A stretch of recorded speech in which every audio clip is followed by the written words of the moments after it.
जय हिंद दोस्तों, वंदे मातरम। टीके रिएक्शन में आप सभी का फिर से एक बार स्वागत है। आज हम जिस वीडियो पे रिएक्शन करने वाले हैं काफ़ी धमाकेदार वीडियो, क्योंकि हिंदुस्तान के जो मुस्लिम्स हैं उनसे बात करिए सना अमजद ने। आइए टाइटल देख लेते हैं और चैनल का नाम मैं आप सभी को बताता हूँ।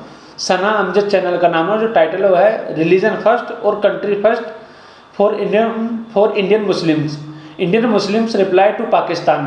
आइए देखते हैं इस वीडियो को। काफ़ी धमाकेदार बातें निकल कर सामने आएंगी। मैं इसकी गारंटी आपको अभी से दे सकता हूँ। वीडियो के लास्ट तक जुड़े रहिए, लाइक कीजिए, कमेंट कीजिए और सब्सक्राइब भी कर सकते हैं मेरे चैनल को। अस्सलाम वालेकुम, नमस्ते, सत श्री अकाल। मैं हूँ सना अमजद, एक और बड़े इंटरेस्टिंग एपिसोड के साथ आपकी खिदमत में हाजिर हूँ। आज हमें इंडिया से ज्वाइन किया है मोहम्मद तारिक ने, और हम इनसे आज बड़ा इंटरेस्टिंग सवाल करने वाले हैं, जो हमें मोस्टली यहाँ पर पाकिस्तान के लोगों से भी किया है कि उनके लिए मजहब पहले है या फिर मुल्क। और यही सवाल आज हम इंडिया के मुसलमानों से भी करेंगे। जानते हैं कि वो क्या कहते हैं। अस्सलाम वालेकुम मोहम्मद तारिक, कैसे हैं आप? वालेकुम सलाम मैम, बहुत खुश हूँ माशाल्लाह, अल्हम्दुलिल्लाह सब बढ़िया। आप बताएं कैसी हैं? मैं भी ठीक, अल्हम्दुलिल्लाह। थैंक यू सो मच, आपने एक बार फिर से अपना कीमती वक्त हमें दिया। जी मैम। अच्छा मोहम्मद तारिक, हमने कई एपिसोड पाकिस्तान में किए, पाकिस्तान के अवाम से जानने की कोशिश की कि उनके लिए कंट्री पहले है या फिर मजहब। ये सवाल मैं आपसे करना चाहूंगी एज अ इंडियन मुस्लिम, आपके लिए आपका मुल्क पहले है या फिर धर्म? मैम आपके सवाल में थोड़ी सी कमी है। आप इंडियन मुस्लिम ना कहकर आप इंडियन कहोगे ना तो ज़्यादा अच्छा लगेगा उसकी, क्योंकि मैं बता रहा हूँ उसकी वजह क्या है। आप समझो पहले कि जिस मुस्लिम के लिए रिलीजन इंपॉर्टेंट था वो 1947 में चले गए।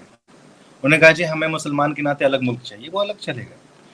हम लोग नहीं गए। हमने कहा कि रिलीजन हमारा इंपॉर्टेंट है, लेकिन रिलीजन के प्रोटेक्शन बिना कंट्री के प्रोटेक्शन से नहीं हो सकती है। फॉर एग्जाम्पल, आज अगर मेरे मुल्क पे हमला हो तो मैं नमाज थोड़े पढ़ूंगा, कुरान थोड़े पढ़ने बैठ जाऊंगा।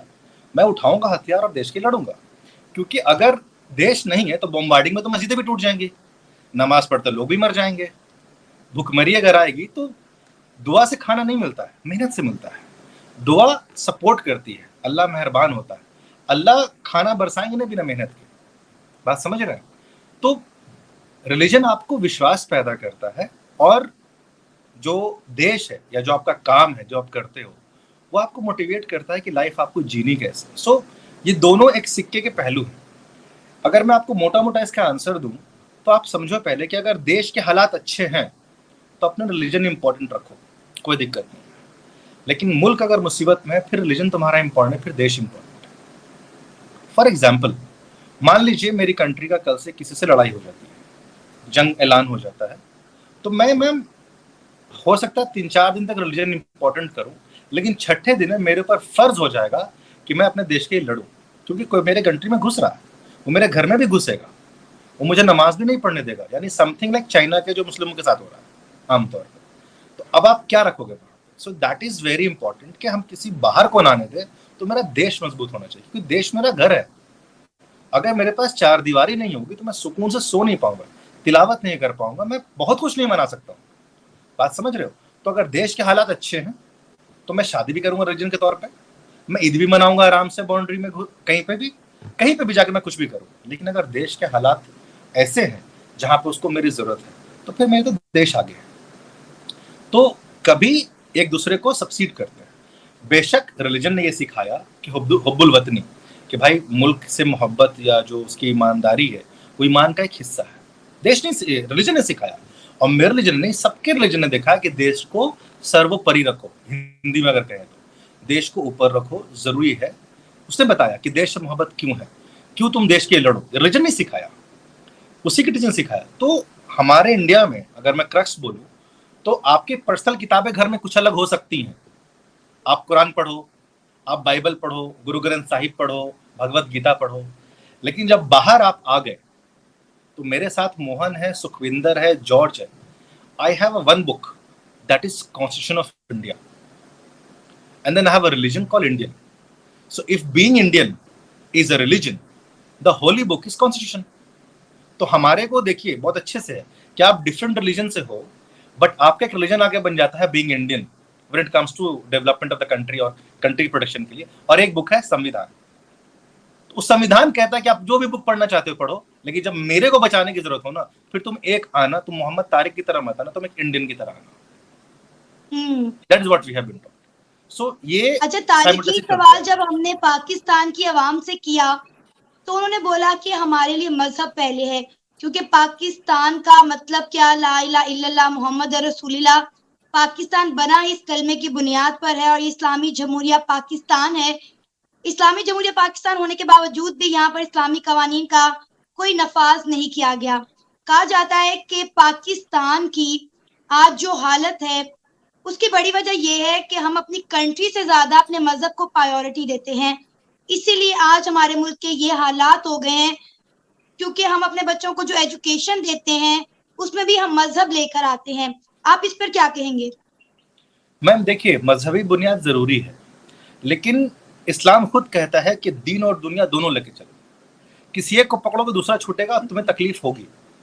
तो मैं जैसे आपकी बात से सहमत हूं, और इसका कहीं ना कहीं रीजन जो रिलीजियस एक्सट्रीमिज्म जो होता है ना मैम, वो आपको डेवलपमेंट की तरफ कभी भी लेके नहीं जाएगा, चाहे कोई भी रिलीजन हो। एक बात को आपको मानना पड़ेगा, क्योंकि वहां पे आप कैसे खाओगे, कैसे पहनोगे, किससे क्या बोलोगे, थैंक यू बोलोगे तो इशू हो जाएगा, नहीं आप जज़ाकल्लाह क्यों नहीं बोल रहे, समझ रहे बात को। तो आप फिर वहां पे डेवलप नहीं हो सकते, क्योंकि आप किसी और को रहने दोगे नहीं, आप किसी कुछ सीखोगे नहीं। देखिए मैं बताता हूँ आपको, अगर मैं हाफिज कुरान बन जाऊं तो मुझे फिर पिलर खड़ा करना नहीं आएगा आमतौर पे। अगर मैं साइंस की बुक नहीं पढ़ूंगा तो मैं इलाज नहीं कर पाऊंगा। बात समझ रहे हैं? तो आपको दोनों चीजें लेके चलनी है। आप धर्म में घुस जाओगे तो सब चीजें आपके पास नहीं आएंगी। तो वैसी कंट्री जो रिलीजन को एकदम से घुस के चलती है एक्सट्रीम लेवल पे, मैं वो तरक्की कभी भी नहीं करती। मैं आपको एग्जांपल पाकिस्तान का लाइव देता हूँ। जब कोविड आया तो देखा गया कि भाई मुल्क में बजाब्ते ऑर्गेनाइज करके दुआ कराया जा रहा है। अगर उस तरीके से डॉक्टरों की टीम बुलाई जाती और उनसे अपडेट लिए जाते कि बताओ कैसे कैसे कंटेनमेंट जोन बनाए, कौन कौन से वैक्सीनेशन कहाँ कहाँ लगेंगे, क्वारंटाइन का टाइम क्या होगा, ये अगर डिस्कस होता तो शायद कोविड उतना पाकिस्तान को इफेक्ट नहीं करता। दुआ तो आप कहीं से भी कर सकते थे। किसने कहा कि आप दुआ जो है कि मजलिस लगाओ और करो बैठ के, रो बैठ करके? नहीं, आप जाती तौर पर भी दुआ कर सकते थे। अल्लाह ने तो कभी नहीं कहा कि भाई आप जाओ और बैठो, एक मजलिस लगाओ, कि पीएम को बुलाओ उस कंट्री के, एक मौलाना तारिक साहब को बुलाओ और दुआ कराओ, बैठ के रोते रहो। ऐसे नहीं होता। तो आपको मेडिकल टीम बुलानी थी, आपको एक्सपर्ट बुलाने थे, उससे ओपिनियन लेना था, पब्लिक को अवेयर करना था कि देखो हमारी इकोनॉमी हालत बुरी हो जाएगी अगर काम नहीं करेंगे, कोविड से बचो, दुआ घर में करो। ये होता है मैम तरीका। तो आप वहां पे देश अगर आगे नहीं रखोगे तो कोविड हिट करेगा, कोविड हिट करेगा तो फिर आप रिलीजन में भी चले जाओगे। अब कैसे हिट हुआ मैं बताता हूँ मैम। कोविड जब आया, देश में मुसीबत आई, क्या आप जनाजे में जा पाए? नहीं जा पाए। तो आपका रिलीजन हैम्पर हुआ कि नहीं हुआ? लोग शमशान घाट नहीं जा पाए, कब्रिस्तान में ऐसे दफनाया जा रहा बुलडोजर की मदद से, तो आपका रिलीजन हैम्पर हुआ कि नहीं हुआ? क्योंकि आपने देश को प्रोटेक्ट नहीं किया। तो in order to save the religion, to safeguard religion practice, your country needs to be saved now. So that is very important. तो आपको साइमल्टेनियसली लेके चलना पड़ेगा। इसलिए मैं कह रहा हूँ अगर देश के हालात अच्छे हैं तो रिलीजन बिल्कुल एंजॉय करो, there is no problem, keep it above. But अगर देश के हालात मुश्किलों में है तो वहां पे फिर भाई रिलीजन को अपने साइड करो। डेवलपमेंट वो कैसे हो रहा है? बिकॉज तुम थोड़े से रिलीजन बचाने के चक्कर में जाओगे, पूरा रिलीजन खत्म हो जाएगा। तारिक, आपको क्या लगता है कि इंडिया की कामयाबी का राज भी यही है कि इंडिया की जो अवाम है वो अपने धर्म से ज्यादा धर्म में बटे हुए रहने की बजाय अपने आप को इंडियन कहना ज्यादा देख लीजिए, ये होते हैं हिंदुस्तान के मुस्लिम्स, और ऐसी ही बातें निकल के सामने आएंगी। आप चाहे किसी मुस्लिम से बात करेंगे तो उनका जवाब यही होगा और ऐसा ही होगा, क्योंकि भारत के अंदर ऐसी कोई बातें ही नहीं निकल के आती कि कोई हिंदू है या कोई मुस्लिम है। ऐसी बातें नहीं निकल के आती हैं। मुझे समझ में नहीं आती पाकिस्तान वाले ऐसे न्यूज़ बनाते कहाँ से हैं, या उनके दिमाग में कैसे डाली जाती है। एजुकेशन की कमी है, हम सबको पता है ये बात कि एजुकेशन की कमी है, इसलिए बात मान भी आते हैं। और पाकिस्तान के लोग बोलते हैं हम बहुत ज़्यादा भोले हैं। भाई भोला होना अच्छी बात है, लेकिन कुछ ना समझना वो गलत बात है। अब देख लीजिए हमारे यहाँ के मुस्लिम्स हैं, उन्होंने कितनी अच्छी अच्छी बातें बोली हैं। पूरे किसी के बारे में बुरा नहीं बोलते हैं यहाँ पे, और कोई अगर कोई बुरा होता है तो उसको पुलिस कानून सजा देती है। छुट-पुट घटनाएं हर जगह पे होती हैं, उसको लेकर आप बैठ नहीं सकते हैं। यहाँ पे जो बड़ी बड़ी बातें निकल कर रही हैं, मुझे तो लगा ही नहीं कि इस वीडियो में मुझे कुछ बोलना चाहिए, क्योंकि इतने शानदार आंसर दिए। जो सबसे अच्छा शब्द मुझको सुन के लगा कि जो इन्होंने बोला कि मुझे इंडियन मुस्लिम ना बोला जाए, इंडियन बोला जाए। तो यहाँ पे सब हिंदुस्तान के अंदर जो भी है सब इंडियंस ही हैं, ना कोई पहले। जो सबसे पहली बात निकल आएगी हिंदुस्तान निकल के आएगी, उसके बाद हिंदू मुस्लिम सिख ईसाई और कुछ निकल के आएगा। आप इस बात को समझते नहीं हैं, ये आपकी गलती है। आपको एक देश मिल गया ना, कुछ बिना करे एक देश मिल गया ना, इसलिए आपको उस देश की कदर नहीं है, इसलिए आप रिलीजन फर्स्ट बोल देते हैं, देश फर्स्ट नहीं बोलते हैं। अभी और भी बातें निकल कर सामने आएंगी, कुछ बातें होंगी बताने की, तो मैं आप सभी को जरूर बताऊंगा, वीडियो देखते हैं आगे।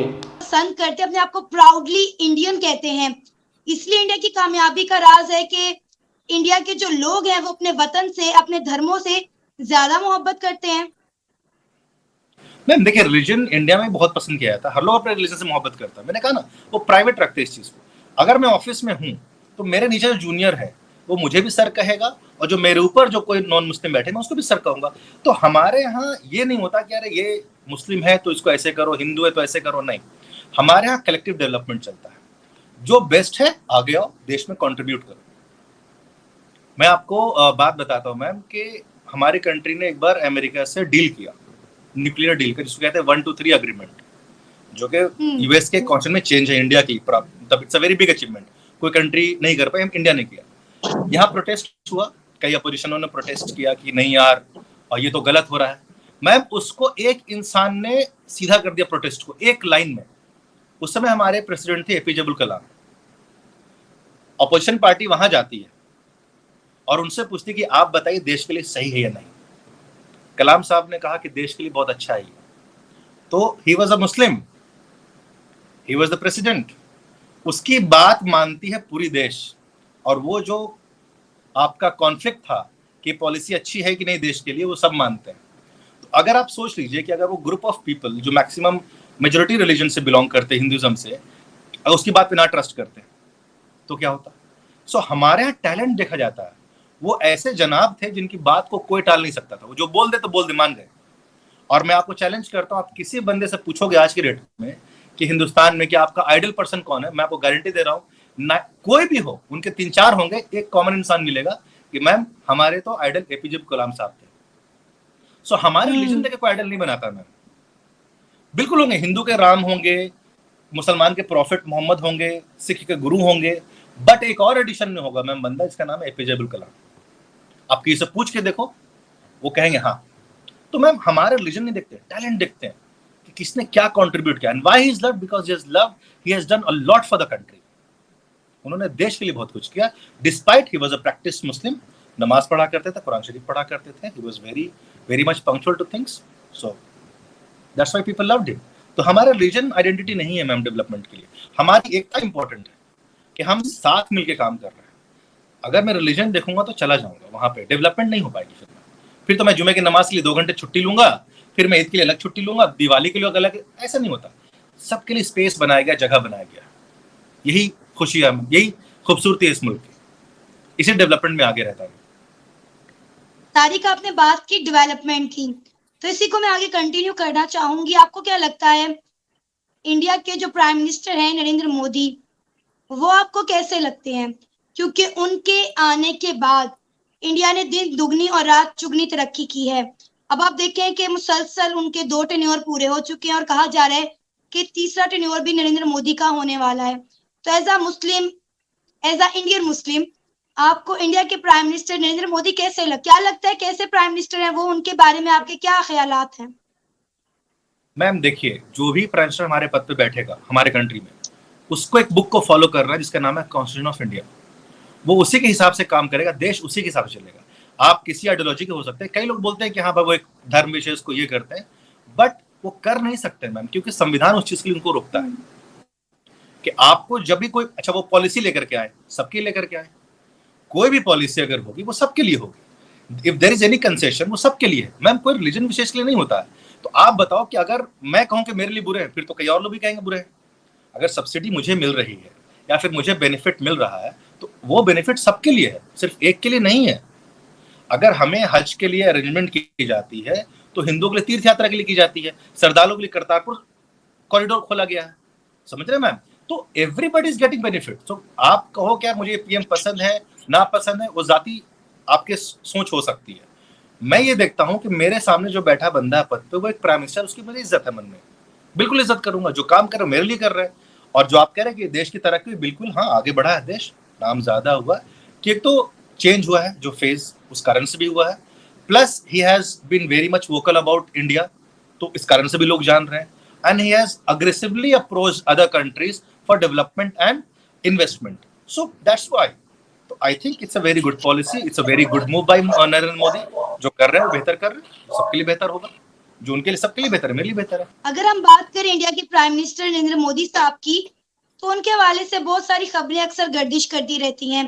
कहा जाता है कि वो एक एंटी मुस्लिम प्राइम मिनिस्टर हैं.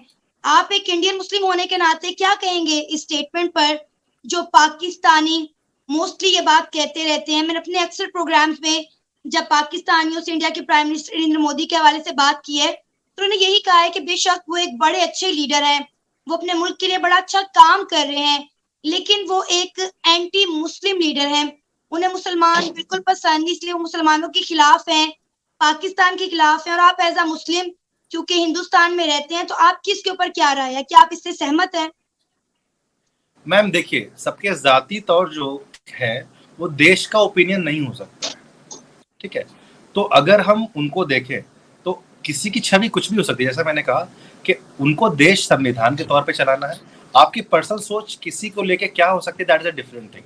लेकिन मेरा मानना यह है कि अगर वो इतने बुरे लोग कहते हैं तो उनके वोट बिना मुसलमान के तो नहीं जीत पाएंगे, यानी मुस्लिम भी वोट कर रहे हैं उनको. एक तो बात यह है.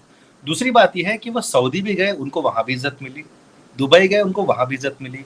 वहां मैक्सिमम पॉपुलेशन इंडिया की मुस्लिम है जो रहती है, वो उनको पसंद करते हैं. और एक अच्छे लीडर हैं जो वोकल है, बोलना जानते हैं, अपनी बात रखना जानते हैं. So he is a very good leader, he is a mass leader, है ना. तो इन चीजों से देश का जो नाम है वो कहीं ना कहीं समय के साथ बढ़ा है, and he is doing for the country. So आपका ये कहना है कि मुसलमान पसंद नहीं करते, मैम मुझे नहीं मालूम, ये बड़ा नेगेटिव थॉट होगा एक्चुअली, क्योंकि आपकी जो मीडिया है वो कुछ लोगों का इंटरव्यू कर ले. देखिए मैम, हमारे यहाँ डबल पार्टी सिस्टम नहीं है, हमारे मल्टी पार्टी सिस्टम है. इसका मतलब कि अगर कोई एक पावर में है तो उसके अपोजिशन बहुत सारे हैं. तो कई लोग हैं जो हिंदू होंगे जो नरेंद्र मोदी को पसंद नहीं करते होंगे, कई क्रिश्चियन होंगे जो नहीं पसंद करते होंगे, कई सरदार होंगे जो नहीं पसंद करते होंगे. तो जो अपोजिट में है वो तो नहीं पसंद करेंगे. अगर आप और मैं कंटेस्ट कर रहे हैं इलेक्शन में, अगर आप जीत जाओ तो मैं आपको पसंद नहीं करूंगा. बात समझ रहे हो? तो बाय डिफॉल्ट अगर आपकी मीडिया उस चीज को दिखा रही है कि जो बंदे को उठा रही, जो अपोजिशन पार्टी से या फिर कहीं से बिलोंग करता है या उसको रिप्रेजेंट कर रहा है, ma'am one interview can not represent whole India. India की पॉपुलेशन 1.42 बिलियन है, जिसमें मुस्लिम पॉपुलेशन 30 करोड़ प्लस है. तो आप किसको कह रहे हो? आपने क्या 30 करोड़ मुसलमानों को लिया इंटरव्यू, या फिर अपने सैंपल उठा लिए, या फिर अपने चुनिंदा मुसलमान उठा लिए जो वाकई में उनसे नफरत करते होंगे? एंड आई एम श्योर कि कई लोग होंगे जो करते होंगे, वो कई हर एक रिलीजन में होंगे. बिकॉज ऑफ पॉलिटिकल आइडियोलॉजी पसंद नहीं कर सकते होंगे, बिकॉज ऑफ सर्टेन मूव्स नहीं पसंद करते होंगे. तो आपके मीडिया को पहले बोले कि यार इसका सैंपल बेस क्या है, किस बिना पे आप कह रहे हो. सो दैट इज वेरी इंपॉर्टेंट. और अगर नफरत करते हुए एंटी मुस्लिम है तो क्या हिंदुस्तान में मुसलमान के को राइट्स छीन लिए गए? जवाब है नहीं. क्या उनकी ईद मनाने में पाबंदी लगी? नहीं. बिल्कुल. क्या उनके आने के बाद कई मुसलमान ने सिटीजनशिप छोड़ के पाकिस्तान चले गए? द आंसर इज नहीं. उल्टा हुआ है, पाकिस्तान से लोग यहाँ आए. सो आपको ये समझना पड़ेगा मैम कि ऐसा तो कुछ भी नहीं है. अगर हम बात करें इंडिया के प्राइम मिनिस्टर नरेंद्र मोदी की पॉपुलैरिटी की, तो उन्हें दुनिया में सबसे ज्यादा पसंदीदा लीडर जो है वो कहा जाता है कि पूरी दुनिया में सबसे ज्यादा पसंद किए जाने वाले लीडर हैं, पूरी दुनिया में सबसे ज्यादा चाहे जाने वाले लीडर हैं.